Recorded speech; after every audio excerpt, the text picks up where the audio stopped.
Good morning, good afternoon, good evening, wherever you are. I'm your host, FD465.tv, and welcome to another comparison. This time we are looking at XRP versus XLM, and we are trying to look at whether, Stellar and its XLM token can actually run up to where XRP is and maybe surpass. Is that even possible? That's what we want to find out in this video, guys. But before we jump in, please know that I am not a financial advisor. If you do require financial advice, please approach someone who is trying to give you financial advice. The information contained in this video is just for educational as well as entertainment purposes, and this content is also not targeting UK audiences. Please do your own research. Do not watch this video if you are from the UK. If you are not subscribed and you are from the rest of the world, guys, welcome to our channel. Please consider subscribing to our channel. We do rely on your support. We'll be doing us a favor if you subscribe to our channel. That said, let's come back to what Stellar is as well as what XRP is. Kicking us off is Stellar and the XLM token. Stellar is a blockchain tailored for fast, low-cost, cross-border payments and micropayments. Stellar was founded by Jed McCaleb in 2014. It aims to connect financial institutions, payment providers, and individuals to move value quickly and cheaply across borders. On the other hand, it got something similar. XRP by Ripple, launched by Ripple Labs in 2012. XRP focuses on optimizing international money transfers by transferring liquidity and settlement services for financial industry players. So there is a history between these two. Stellar, you could say Stellar came out of Ripple because Jed McCaleb was once part of XRP until some disagreements or something happened and he left to create or form Stellar. So there is a connection between the two. That's why even their use cases, they are almost the same. So the pros and cons for Stellar and Ripple or XRP and XLM. Let's start with adoption and popularity. Stellar is gaining usage in emerging markets for remittances and digital wallet payments. And as for XRP, it has deep ties with banks and remittance companies, and it is more enterprise focused. When it comes to regulatory exposure, Stellar is well positioned with clarity and it does have less legal baggage compared to XRP. Whereas XRP has just been going through some tribulations with regards to the SEC's charges against XRP and its founders. So I think we are seeing the end of it, but I don't think everything is shut down yet. I think there are still some noise in the background, which may actually come back if, say, there is a change in administration. So if there is anything, it needs to be done fast, and the regulations also need to catch up to provide the likes of XRP with some cover. Moving on to transaction costs, Stellar has very low cost, fraction of a cent, and it also boasts faster settlement or fast settlement. And similarly for XRP, it also has low cost and fast to high throughput, supported by Ripple's on-demand liquidity or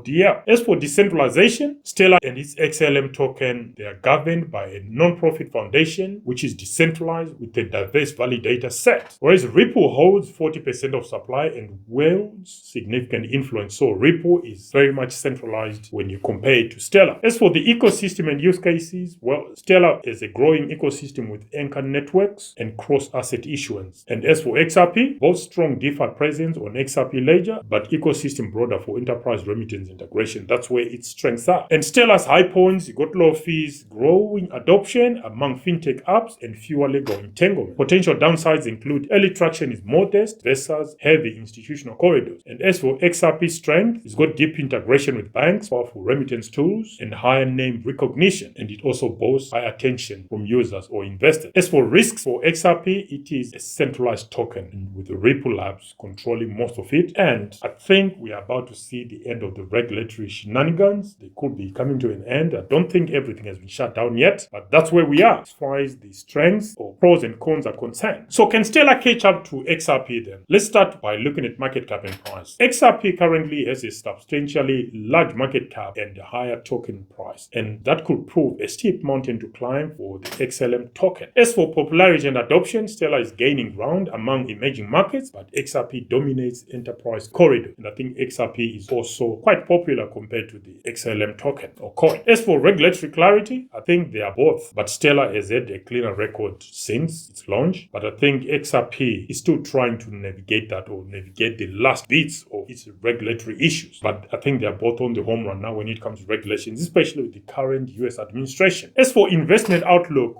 during this market cycle, for stability and growth potential, I'll go for Stellar, which has more appeal to retail or fintech-focused investors, especially with emerging market remittance tailwind. For institutional confidence and high exposure, I would say XRP remains the dominant player, but weighted down slightly by regulatory risks, which I think they've been navigating of late. So in this crypto race, I think Stellar is the nimble sprinter taking homegrown shortcuts through emerging markets, slick, swift, and stealthy. As for XRP, by contrast, it is the well-armored freight train, powerful, deeply entrenched, and hard to dislodge, even if its path is monitored by regulators. So will the XLM coin overtake XRP? It depends what you're talking about. Is it market cap or price? For both, I don't think it will be next month or anytime soon, but if Stellar keeps building real-world rails, it may one day sprint past in the remittance fast lane. Until then, XRP stays at the station buffet. Bellowing, don't worry, I've got the tracks and the banks to stay on top. What are your thoughts, guys? Let us know in the comment section. Until the next one, FD for 65.tv. Signing out for now. Bye.